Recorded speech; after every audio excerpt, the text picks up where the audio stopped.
नमस्कार प्रिय छात्रों, ऑनलाइन शिक्षण की व्याख्यान श्रृंखला में आपका पुनः स्वागत है। हम पढ़ रहे हैं कबीर की साखियाँ। इससे पूर्व आपने 15 साखियाँ पढ़ ली हैं। उसी क्रम को आगे बढ़ाते हुए आइए देखते हैं 16वीं साखी। प्यंजर प्रेम प्रकाश्या अंतर्भया उजास, मुख कस्तूरी महमही वाणी फूटी बास। कबीर इस साखी में ज्ञान प्राप्ति या बोध के प्राप्त होने पर एक भक्त की अंतर्दशा कैसी हो जाती है, उसका बड़ा ही मार्मिक चित्रण किया है कि प्यंजर प्रेम प्रकाशिया। इससे पहले की साखी में आपने पिंड पढ़ा था शरीर के लिए। अब उसी शरीर के लिए कबीर कह रहे हैं प्यंजर। प्यंजर पिंजर, पिंजर पिंजड़ा। ये शरीर रूपी पिंजड़े में प्रेम प्रकाशिया। जब प्रेम का प्रकाश फैला, ज्ञान का प्रकाश फैला, अंतरी भया उजास, अंदर जो अंधेरा भरा हुआ था वहाँ अंधेरे के स्थान पर क्या हो गया? उजाला ही उजाला फैल गया। और जब अंतर्मन उज्जवल हो गया, प्रकाश से भर गया, ज्ञान प्राप्त हो गया, प्रेम अंतर्मन में बस गया, उस ईश्वर की अनुभूति हो गई, तो फिर तो व्यक्तित्व में परिवर्तन, रूपांतरण होना तो स्वाभाविक है कि मुख कस्तूरी मही मही, मुख से कस्तूरी की सुगंधि फूट पड़ी। जैसे हिरण के नाभि में कस्तूरी होती है और उसकी कस्तूरी महकती रहती है, ऐसे ही उसी प्रेम की, ज्ञान की कस्तूरी फूट पड़ी। वाणी फूटी बास, और अब वाणी का रूप बदल गया है। वाणी से जो सुगंधि निकलने लगी, वाणी का जो स्वरूप है वो पूरी तरह से बदल गया। एक नया ही उजाला, एक नया ही ज्ञान, एक नया ही प्रेम भाव सारे व्यक्तित्व से झलकने लगा। तो ये एक तरह का जब एक भक्त का रूपांतरण होता है, जब उसे बोध हो जाता है, ज्ञान प्राप्त हो जाता है, उस ईश्वर की अनुभूति हो जाती है, तब उसमें क्या परिवर्तन होता है, इस ओर संकेत कबीर ने इस साखी में किया है कि जब अंतर भया उजास, जब अंदर उजाला हो गया, अज्ञानता का अंधकार छट गया, मिट गया, तो फिर तो जो वाणी फूट रही है उसमें भी एक कस्तूरी के समान सुगंधि पैदा हो गई। उस वाणी में एक विशेष प्रभाव पैदा हो गया। अब कबीर वही नहीं रह गया जो पहले ज्ञान या प्रेम के प्रकाश से पहले था। वो इस पिंजड़े में जब प्रकाश फैला, प्रेम का प्रकाश फैला, ज्ञान का प्रकाश फैला, तो वो कबीर पूरी तरह से परिवर्तित हो गया, रूपांतरित हो गया। और ये कबीर सिर्फ अपने लिए नहीं कह रहे हैं, ये हर भक्त की दशा होती है। जब वो उच्च अवस्था में पहुंच जाता है, जब वो ईश्वरीय अवस्था में पहुंच जाता है, तो उसकी दशा ऐसी ही हो जाती है। प्रेम व्यक्ति के जीवन को बदल करके रख देता है, भक्ति व्यक्ति के जीवन को बदल कर रख देती है। अंतर्मन का ज्ञान, प्रकाश, बोध, अनुभूति संपूर्ण जीवन को बदल कर रख देती है। इस ओर संकेत इस साखी में किया गया है। अगली साखी में कबीर बड़े भावुक होकर के ईश्वर को पुकारते हुए कहते हैं कि नैना अंतरि आव तू ज्यों हुई नैन झपें। अंतर्याओ तू, ना हूँ देखूं और कूं, ना हूँ देखूं और कूं, ना तुझ देखन दी। हे ईश्वर, इन नेत्रों में आ जाओ, बस जाओ। और जैसे ही तुम बस जाओ, नैन झपें, इन नेत्रों के पलकों को बंद कर लूं, फिर तुम हो और मैं रह जाऊं, दूसरा और कोई ना रहे। ना हो देखो और कूं, तुम्हें देख लेने के बाद, तुम्हें पा लेने के बाद और किसी को देखने की आवश्यकता कहाँ रह गई। ना हो देखूं और कूं, हाँ मैं न देखूं और कूं, किसी और को फिर मैं देखने की कोई आकांक्षा नहीं रखता हूँ। ना तुझ देखन दूं, और तुझ पर इस तरह से अधिकार कर लूं कि तुझे और कहीं जाने भी न दूं, न तुझे किसी और को देखने ही दूं। प्रेम भाव में ये होता है, जिससे हम प्रेम करते हैं कोशिश यही रहती है कि बस वो हमारा होकर ही रह जाए, उसे अपना लेने की आकांक्षा, उस पर अधिकार जमा लेने की आकांक्षा प्रबल हो जाती है। कबीर भी उसी दशा में आकर के ये बात कहते हैं कि हे प्रभु, नैना, नैन माने नेत्रों में आ जा तू, और जैसे ही तू इन नेत्रों में आए, इस अंतर मन में आए, मेरे हृदय में बसे, इन नेत्रों को मैं बंद कर लूं, इनके दरवाजे बंद कर दूं, फिर तू यहाँ से निकल कर जाने भी न पाए, तू रह जाए और मैं रह जाऊं, बस दो ही रह जाए। ना और फिर मैं किसी को देखूं और ना तुझे ही किसी और को देखने दूं। तो ये जो अंतरंगता है, अंतरंगता का मतलब बिल्कुल गहराई से एक हो जाने की भावना है, वो आप इस साखी में देख सकते हैं कि कबीर बहुत ही भावुक व्याकुलता के साथ ईश्वर से ये गुहार लगाते हैं कि तू आ तो सही नेत्रों में, अंतर मन में आ तो सही। जैसे ही तू आता है, तुझे हृदय में इस तरह से बसा लूँगा कि फिर ना तो और किसी चीज़ के संसार में देखने की आकांक्षा शेष रह जाएगी, और ना फिर किसी और को मैं तुझे देखने ही दूँ। तो ये बड़ी ही सांद्र भावुकता, गाढ़ी भावुकता आप इसमें देख सकते हैं, जिसमें अपने प्रिय को पूरी तरह से अपने अधिकार में, अपने हृदय में बसा लेने की प्रबल आकांक्षा एक भक्त की, कबीर की दिखाई पड़ रही है। कबीर हरि रस यों पिया, बाकी रही न था की। इस तरह से कबीर कहते हैं, हरि रस, भक्ति का रस, ईश्वर का रस, उसका बोध, उसकी अनुभूति इस तरह से ग्रहण किया, पी लिया, अंतर्मन में बसा लिया कि बाकी रही न था की। अब कुछ भी शेष नहीं रहा, कुछ भी अब आकांक्षा बची नहीं है।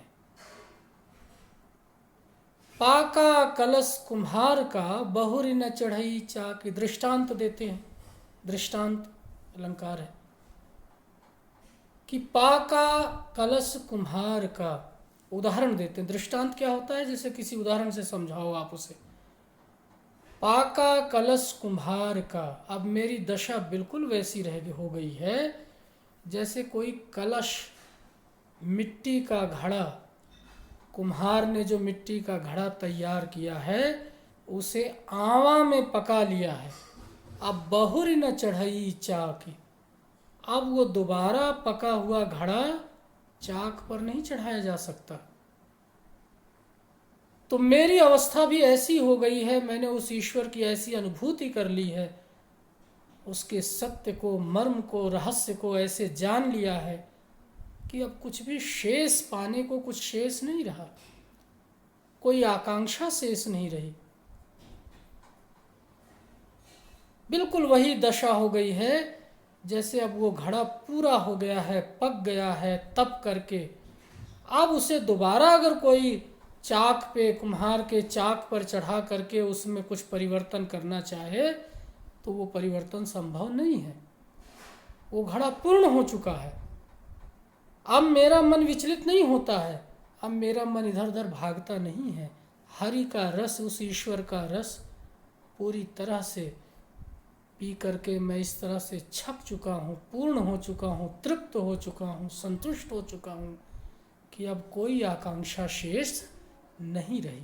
बिल्कुल उसी प्रकार से जैसे कि एक कच्चा घड़ा कुम्हार का जब आंवे में पका दिया जाता है तो उसे फिर दोबारा चाक पर चढ़ा करके उसमें कोई बदलाव नहीं किया जा सकता।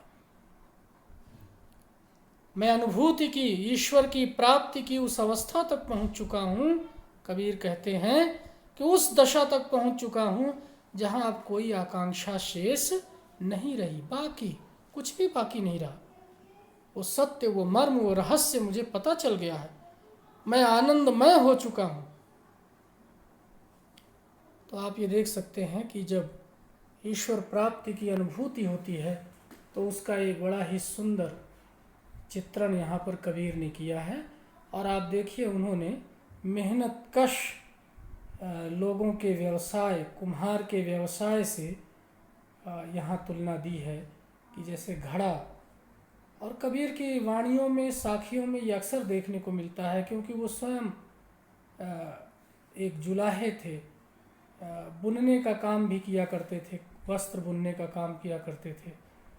तो उनका जो संपर्क था वो श्रमिक लोगों से अधिक था, मेहनतकश लोगों से अधिक था। तो अपने जीवन का अक्सर जब हम उदाहरण देते हैं, किसी बात को समझाना चाहते हैं, तो कोशिश हमारी यही होती है कि जिन चीज़ों का अनुभव हमें होता है हम उनका उदाहरण दें। तो कबीर के यहाँ भी ये देखने को मिलता है कि वो अक्सर उन उदाहरणों से, उन उपमानों से, उन रूपकों से अपनी बात को स्पष्ट करते हैं जो रोज़मर्रा की ज़िंदगी में उन्होंने देखा था, अनुभव किया था। आइए अगला दोहा देखते हैं कि हेरत हेरत हे सखी रहा कबीर हेराए, और बूंद समानी समद में शोकत हेरी जाए। हेरत हेरत हे सखी रहा कबीर हेराए। अद्वैत वेदांत की बात आपने पहले भी पढ़ी है। पानी ही तय हिम भया, हिम हुए गया बिलाए। वहाँ आत्मा परमात्मा के संबंध का, उनके व्युत्पत्ति का आपस में जो गहरा नाता है उसका चित्रण किया गया था। वही बात लगभग दूसरे ढंग से और कुछ अलग शब्दावली में कबीर ने पुनः कहा है कि हेरत हेरत हे सखी रहा कबीर हेराए। यहाँ सखी जीवात्मा हैं, लोग हैं, संत हैं, भक्त हैं, संबोधित करते हुए कहते हैं। और प्रिय छात्रों, आप कबीर की जब साखियाँ पढ़ेंगे तो आप देखेंगे कबीर हर दोहे में वो किसी न किसी को संबोधित करते हैं, किसी को सुना के जैसे वो कह रहे हैं। कभी संत को, कभी भक्त को, कभी साधारण मनुष्य को। तो वो कोई न कोई संवाद करते हैं, बातचीत करते हैं, वो जैसे इशारा करते हैं। तो हेरत हेरत हे सखी रहा कबीर हेराए। हेरत हेरत खोजते खोजते, हे मनुष्यों, हे संतों, हे भक्तों, उसको खोजते खोजते, किसको? उसी ईश्वर को, उसी परमात्मा को, उसी आराध्य को, उसी उपास्य को, उसी सत्य को, उसी ज्ञान को। ये कबीर खोजते खोजते रहा कबीर हेराए। अब एक ऐसी अवस्था आ गई है कि अब खोजने की आवश्यकता नहीं रही, कबीर स्वयं ही खो गया है। कहाँ खो गया है? आप अगर अपने जीवन में बदलाव करते चले जाएं तो एक अवस्था ऐसी आएगी जब आपको स्वयं ये नहीं पता चलेगा कि आप कहाँ से यात्रा शुरू किए थे और कहाँ पहुँच गए। आपका जीवन परिवर्तित हो जाएगा, आप वो रह ही नहीं जाएंगे। जो यात्रा के समय शुरुआत में आप थे। तो खो जाना मतलब परिवर्तित हो गए, बदल गए, उसी परमात्मा के जैसे हो गए। और फिर एक दृष्टांत दिया उन्होंने, एक उदाहरण प्रस्तुत किया कि बूंद समानी समद में कैसी दशा हो गई है कि जैसे बूंद जो है अगर समुद्र में समा जाए सो कत हेरी जाए, तो फिर वो बूंद जैसे समुद्र में मिलने के बाद उसका कोई अलग अस्तित्व नहीं रह जाता, उसको खोजा नहीं जा सकता। उस बूंद को, बूंद और समुद्र में कोई अंतर नहीं रह जाता है, वो समुद्र का हिस्सा बन जाती है। ठीक इसी प्रकार से उस परमात्मा के की तलाश में मैं उस अवस्था तक पहुंच गया कि मैं उसी का हिस्सा बन गया। अब कबीर अलग नहीं रह गया, परमात्मा अलग नहीं रह गया, कबीर और परमात्मा एक हो गए, भक्त और भगवान एक हो गए, आत्मा और परमात्मा एक हो गए। बिल्कुल उसी तरह से जैसे लहराते विशाल समुद्र में कोई छोटी सी बूंद समा जाए, समा जाए और फिर उसे खोजना संभव नहीं, वो तो उसी समुद्र का हिस्सा बन जाती है। ऐसे ही ये आत्मा उस परमात्मा का हिस्सा बन गई। लेकिन ये हुआ कब? जब हेरत हेरत, जब उसकी खोज शुरू की तो एक ऐसी अवस्था आई जहाँ खोजते खोजते स्वयं ही मैं उसमें विलीन हो गया, स्वयं ही भक्त भगवान के रूप में परिवर्तित हो जाता है। तो ये आप देख सकते हैं कि कबीर ने यहाँ पर ईश्वर के साथ जीवात्मा के मिलन का, उसी में लीन हो जाने का सुंदर एक उदाहरण प्रस्तुत किया है, चित्रण किया है, वो आप देख सकते हैं। आगे कबीर ने कहा कि ये जो साधना है, जो ये प्रेम भाव है, जो ईश्वर के प्रति समर्पण है, ये कोई साधारण बात नहीं है, ये खेल नहीं है, ये बच्चों का कोई खेल नहीं है। ये कबीर के अनुसार प्रेम का मार्ग, ईश्वर भक्ति का मार्ग, साधना का मार्ग, ज्ञान का मार्ग बहुत त्याग और बलिदान की अपेक्षा रखता है। यही बात उन्होंने इस दोहे में कही है कि कबीर यहु घर प्रेम का, खाला का घर नाहि, शीस उतारे हाथ करी सो पैसे घर माही। कबीर यहु घर प्रेम का, खाला का घर नाहि। खाला मौसी का घर नहीं है ये। मौसी के यहाँ बच्चे बहुत छूट ले लेते हैं, दुलारे होते हैं, वहाँ अपनी हठ, अपनी जिद पूरी करा लेते हैं। कबीर यहो घर प्रेम का, खाला का घर नाई। ये प्रेम का घर है, साधना का घर है, ज्ञान का घर है। त्याग और बलिदान से ही उस ईश्वर के लक्ष्य को पाया जा सकता है। ये कोई खाला का घर नहीं है जहाँ मनमाने ढंग से आप अपनी जिद, अपनी हठ पूरी कर लें। यहाँ तो क्या करना है? शीश उतारे हाथ करी। यहाँ तो शीश उतार कर हाथ में रखना पड़ता है। अब यहाँ प्रिय छात्रों, सीधा अर्थ करने की आवश्यकता नहीं, अभिधा अर्थ करने की आवश्यकता नहीं, व्यंजना में जाने की ज़रूरत है। अगर कोई गर्दन उतार करके हाथ में रख देगा तो फिर वो क्या करेगा? वो तो मर जाएगा, समाप्त हो जाएगा। कबीर का ये भाव नहीं है यहाँ। शीश उतारे हाथ करी, इस पूरे ही पदबंध का अर्थ ये है, संकेत ये है कि जो अधिकतम बलिदान है, अधिकतम कुर्बानी है, वो भी देने को तैयार रहना पड़ेगा प्रेम, ईश्वर, ज्ञान की प्राप्ति के लिए। 100 पैसे घर माही, वही इस प्रेम के घर में, वही इस ज्ञान के घर में, वही ईश्वर के इस लक्ष्य में प्रवेश कर सकता है। पैसे का मतलब यहाँ रुपया पैसा नहीं है, पैसे का अर्थ है प्रवेश करना। वही इस घर में प्रवेश पा सकता है जो अपना शीश उतार करके हाथ में रखने का साहस रखता हो, जो अधिकतम बलिदान देने की क्षमता रखता हो, जिसके अंदर कुर्बानी का भाव हो, त्याग का भाव हो, धैर्य हो। वही इस मार्ग पर चलने का अधिकारी है और वही उस प्रेम के घर में प्रवेश करने की छूट पा सकता है। ये खाला का घर नहीं है जहाँ मनमाने ढंग से बिना कुछ त्याग किए, बिना कुछ विशेष प्रयास किए मन चाही चीज़ें जिद से हट से पूरी करा लें। तो ये कबीर ने यहाँ पर ईश्वर की साधना, प्रेम, ज्ञान, इसकी प्राप्ति को कितना जटिल और कठिन है ये बतलाया है। और बतलाते हुए उन्होंने ये कहा है कि व्यक्ति को बड़ा ही निर्मल मन का, साहसी, त्यागी और हर प्रकार के मोह, माया, लोभ, ईर्ष्या, द्वेष, क्रोध से दूर हट करके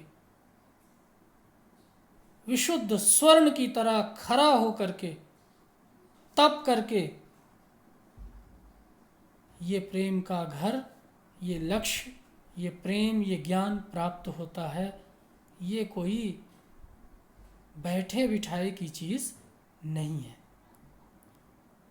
तो कबीर यह घर प्रेम का खाला का घर नहीं, ये प्रेम का घर है, त्याग तपस्या का घर है, साधना और ज्ञान का घर है।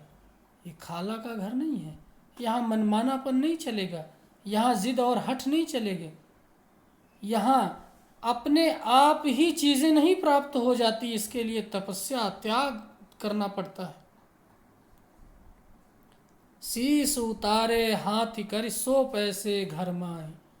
जो शीश को उतार कर हाथ में रखने का साहस रखता है वही इस घर में प्रवेश कर सकता है।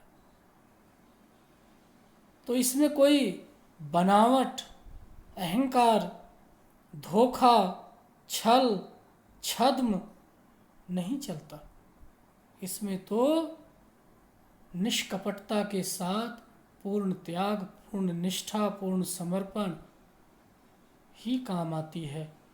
उसी के आधार पे ही इस घर में प्रवेश किया जा सकता है। तो इसमें आप देख सकते हैं कि खाला के घर से प्रेम के घर की तुलना की गई है।